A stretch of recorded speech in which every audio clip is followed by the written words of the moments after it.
شروع اللہ کے نام سے جو بڑا مہربان نہایت رحم کرنے والا ہے۔ کروڑوں درود و سلام حضرت محمد صلی اللہ علیہ وآلہ وسلم پر، آپ کی آل پر، تمام صحابہ کرام پر۔ گرل فرینڈ یا لونڈی، کہیں آپ کسی کی لونڈی تو نہیں؟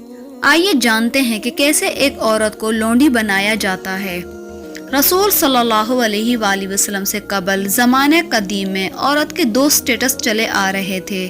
ایک باعزت خاندانی خاتون جس کے ساتھ تعلقات قائم کرنے کے لیے باقاعدہ نکاح کیا جاتا تھا، دوسری منڈیوں میں بکنے والی عورتیں، قابل خرید و فروخت عورت جس کو لونڈی کہا جاتا تھا۔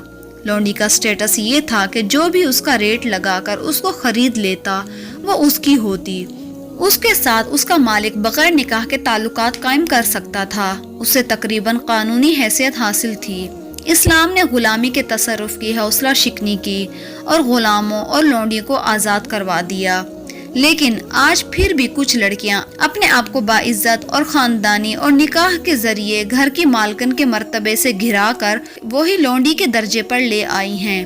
اس جدید دور کی لونڈی کا نام گرل فرینڈ ہے، جس کے بارے میں ابن آدم کا دعویٰ ہے کہ وہ اس کو گھٹیا سے گفٹ اور چند بار کی شاپنگ کے عوض میں خرید لیتا ہے۔ سوچنا عورت کو چاہیے کہ وہ نکاح کر کے گھر بسانا چاہتی ہے یا گرل فرینڈ بن کر کسی کے لیے ٹائم پاس رہنا چاہتی ہے۔ اگر آپ کسی کی لونڈی بن چکی ہیں تو نکلیے اس غلامی سے، ورنہ کل ضرور پچھتانا پڑے گا۔